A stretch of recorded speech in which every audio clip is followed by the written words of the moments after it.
In this video, I'm going to break down 2 ways to make money on Airbnb without owning property. Before you set up your Airbnb listing, there are 2 models that you need to know about, and you need to make the decision of what strategy and how you're going to use these models to make money on Airbnb. And most people skip this process and spend months going in the wrong direction. With these 2 ways and models to get started in Airbnb without owning property, they are both different. One requires a lot of upfront cash, and the other one is way faster to start. But this depends on your situation. So if you choose the wrong direction, this is going to hinder you. I'm going to break down both models, give you the step-by-step framework on both models so that you can make a better decision for your situation and not waste time. So before we get started, my name is Jamal Lawson. I am the creator of AirbnbCashFlowmethod. I own a short-term rental company. I manage 15 listings right now, and I don't own a single property. So I'm going to show you exactly both models that I use in my business so you can choose what's best for you. And this is exactly how it works. No gimmicks. I'm doing it right now. Model number 1 is rental arbitrage. Airbnb rental arbitrage, you might have heard of this before as lease to rent, which I like to call it as well. Super simple. So to break down this model, you lease a property from a landlord. The landlord is going to give you permission to operate as your business and lease it on and re-rent the property on Airbnb or other short-term rental platforms. That is rental arbitrage. And then we call it arbitrage because we make the difference between what you pay rent and what you charge for your guests is the profit. So we're the middleman here as far as we're paying rent.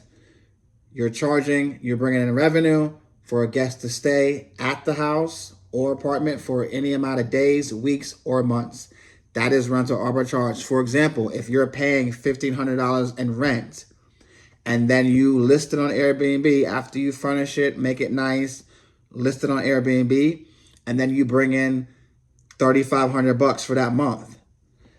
The $3,500 is what you bring in. The $1,500 is your rent plus your utilities.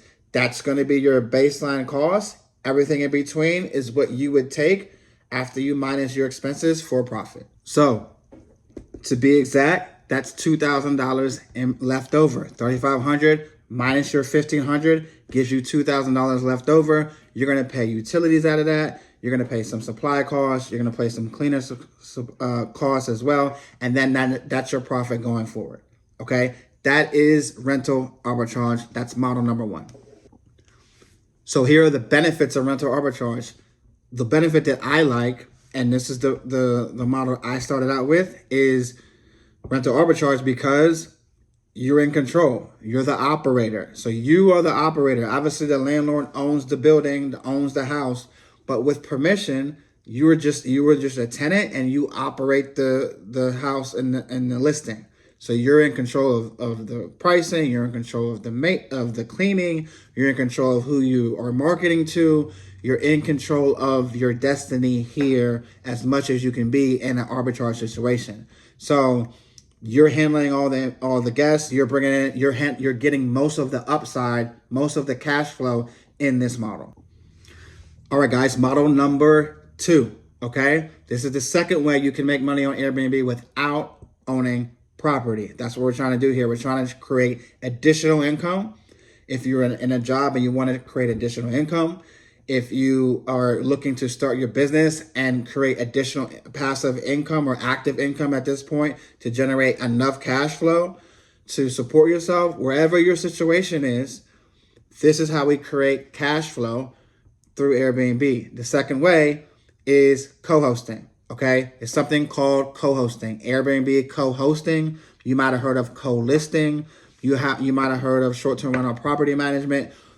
All those are the same. What this means is there's somebody that has a listing. Let's say I own a property. You own a property. You want to put it on Airbnb and you have it on Airbnb, but you have another job. You're busy. You're an investor. You're focusing on your fix and flips. You're focusing on building properties. Whatever you do, you need somebody to run the day-to-day. So co-hosting is you as a co-host as a co-host, you would come in and operate the day-to-day, operate and run the listing, market the listing, handle the guest communication, handle the pricing, handle the maintenance coordination, right? All the things that go into making sure that you can give a 5-star stay and bringing in the max amount of revenue. You as a co-host would handle that. And because you're handling that for the listing owner, you're going to be charging a fee or revenue share, right? So I like to charge a revenue share. That means if there's $5,000 revenue coming in, I'm going to charge a percentage of that revenue for managing the listing. That's co-hosting. Now, here's the benefit to co-hosting. In rental arbitrage, there's upfront costs. You have to furnish the place. You have to sign the lease. You furnish the place. You get the supplies, everything in there. As a co-host, the owner of the listing has already done this, or they're responsible for furnishing it and getting everything supplies ready. And then there's no upfront cost for you as a co-host. No upfront cost. Your value is you're saving the listing owner time, and you're going to be able to maximize their performance and revenue as a Airbnb listing. That is co-hosting broken down super simple. You handle operations that include managing and operating as an Airbnb, and then you require a fee at the end of every month. Okay, real life example here. $4,000 in revenue, okay? At 20% is your fee of, let's say it's $4,000, whatever the number is, we're going with 4,000. That's $800. $800 as the 20% of 4,000. That $800 is your management fee. That is your co-hosting fee. That's what you collect for managing the property. So let's say you just generated and created an $800 cash flow amount for managing an Airbnb listing, and there was no upfront cost. Let's go over the differences, right? They're both different models. They have different benefits, okay? Let's recap. Rental arbitrage, we lease the property, we put it on Airbnb, we collect the difference, has more income potential, okay? So, but there's upfront costs. So first month, depending how you negotiate your lease, you might have to pay a deposit. You might have to pay first month, last month. Hopefully, if you follow my method, you're not paying 2 months up front and you're not paying a huge deposit, right? But that's down the line. We're just starting out. You need to go into it on your first deal, depending and knowing that you might have to have first month and deposit up front, plus the furnishing costs, right? 1 bedrooms are typically $5,000. If you get to 3 bedrooms, you're going to get to 10,000 and above range. So you want to have enough money for furnishing, and then some security deposits, supplies, and first month rent. On the other side, on co-hosting, there's no upfront cost, okay? What the cost is your time of finding owners and finding listing owners that will allow you and agree to partner with you for you to manage their listing.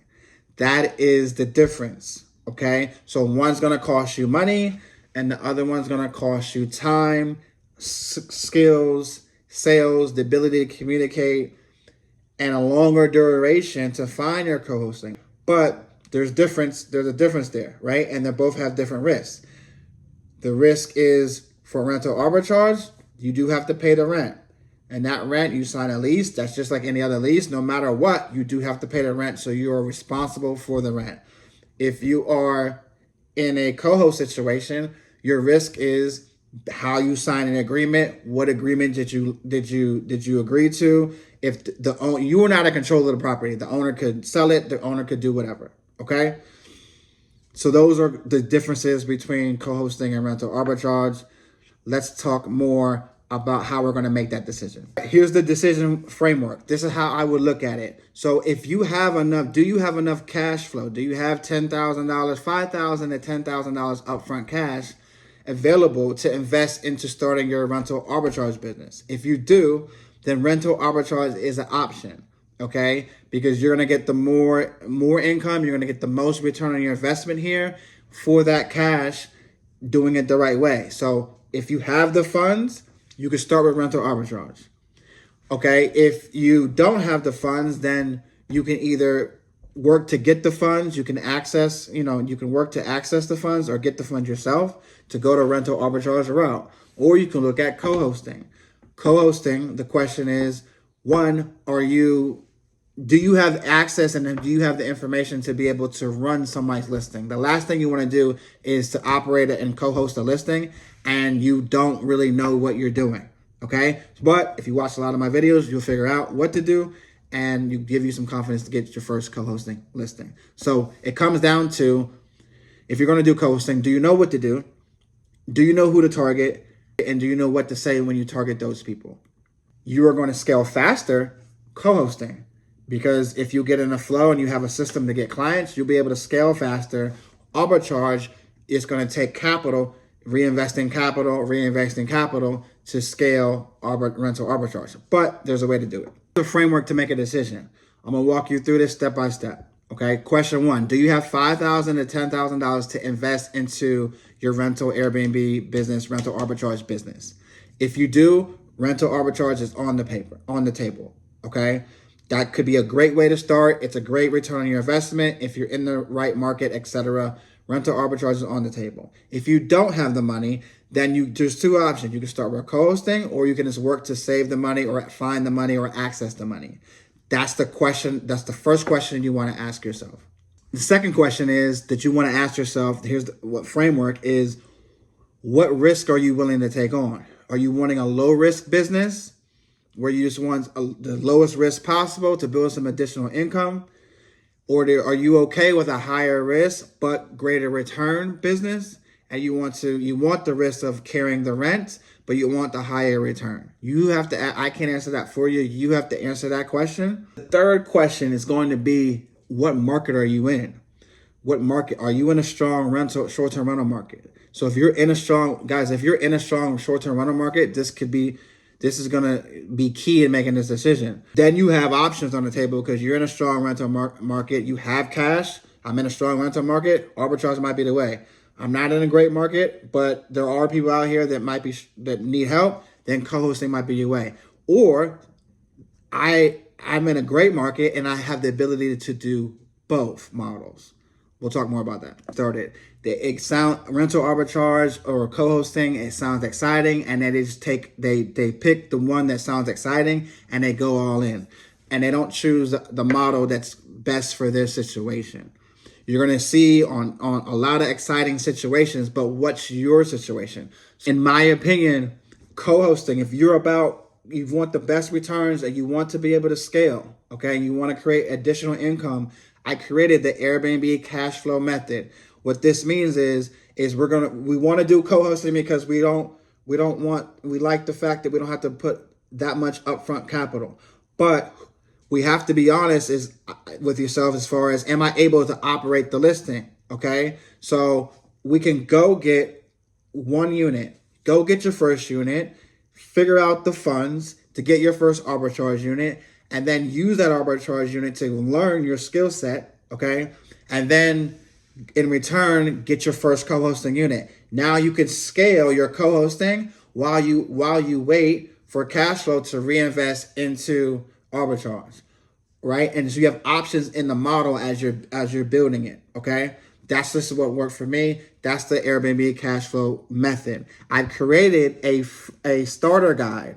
If you're new and want to figure out what direction and you don't know what's going to be best for you, I mapped out step by step how to get started with arbitrage and how to get your first co-hosting unit. It is the Airbnb cash flow method. Its link is in my bio. Check it out, guys. This video is for beginners. I gave you both models. Pick to get started Airbnb without owning property. Pick the model that's best for you. You can run the Airbnb cash flow method. Like, comment, and subscribe for more videos like this if you're learning how to get your first 1 to 2 units. See you guys. Talk to you guys in the next video.